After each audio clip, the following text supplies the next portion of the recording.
Well, originally it was mainly to get healthy, but that's what I tell everybody, but really it was to kind of get rid of the stomach and try and get a nice six-pack, and what everybody goes for, fat loss, getting into smaller clothes, etc.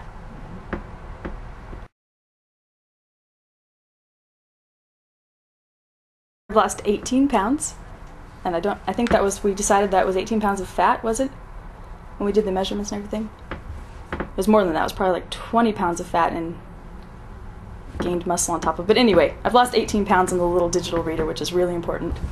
And I've lost, when I measure, that's gone down from, I don't want to say where it originally was, but it's down a lot from there. How many inches? It's gone down 4 inches. Yes, I have a waist now, it's very exciting. Well, honestly, you know, for women, there are some things that go away that you wish didn't, but that's alright. But mainly I just like that it's going in at the middle now, and it's kind of broadening up here. The hourglass that you keep talking about, but it's starting to slowly turn into that. I see it, which is a good thing. I like seeing things.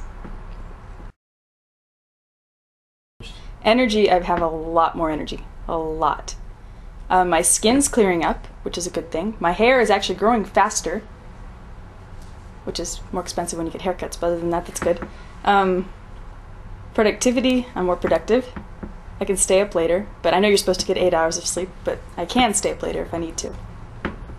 Mental clarity, good. Oh, do I have to go on record with this? Initially, a long time ago, I was a healthy eater, but between that and where I am now, a lot of junk food, a lot of chocolate, mainly chocolate and junk food. But also there was the main reasons of wanting to look good too.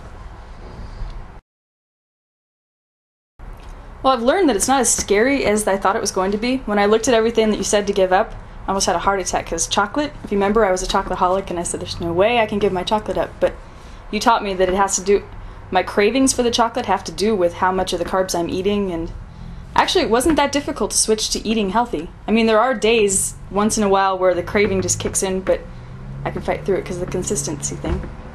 And if you do, the great thing about this particular thing that you do is if there is a day where you do fall off the wagon, so to speak, because you're working out so much, you just get right back on the wagon and it's easy. And you don't do it again because you realize how gross you felt after you cheated. Exactly. It's exciting to actually, I mean, if a lot of diets, you sit there and you try to get a change and you cheat and suddenly you're off the diet or whatever.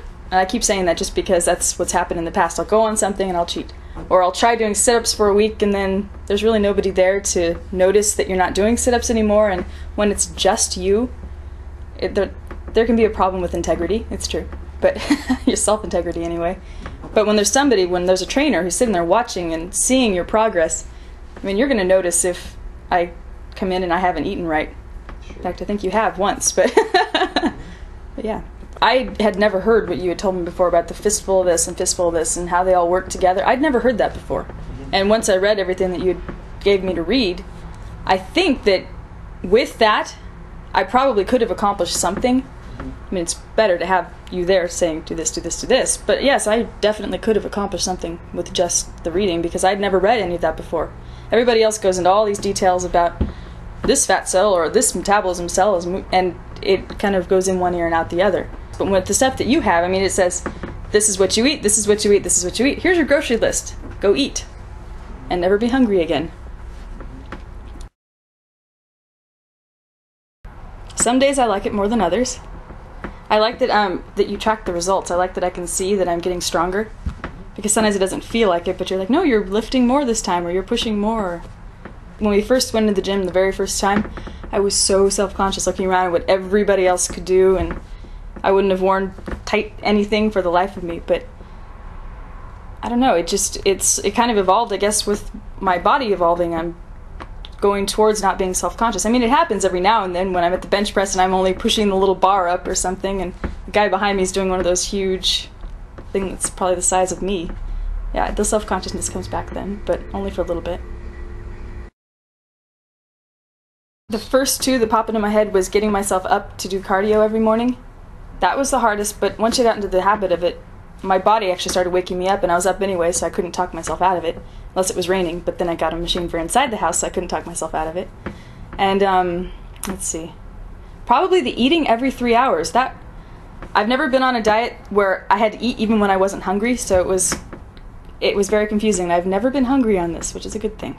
But it's complicated to eat every 3 hours, only in that you have to make yourself eat, which is a little bit of a mind play when you think you're dieting. So it was tricky to journal when I had a day job, just because, you had to eat during your break time and you're trying to write everything down. But again, everything's about habit. When you get into the habit, it's easy. But let's see.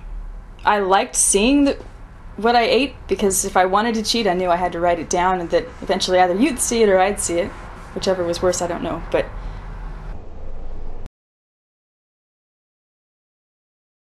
I'm a guided relaxation therapist, and my hours vary every week. I mean, I can work a couple hours in the morning, a couple hours in the evening. I'm also a yoga instructor on the weekends and a dance instructor on the weekends, and I teach piano lessons and voice lessons, so I'm working a lot. I spend 2 hours a week working out, and then when you said I could start at 2 days, I thought, I honestly, before I knew you as a person, thought, well, he just wants to stretch this out longer so that, more money and everything. But I admit I was very, very surprised. I was.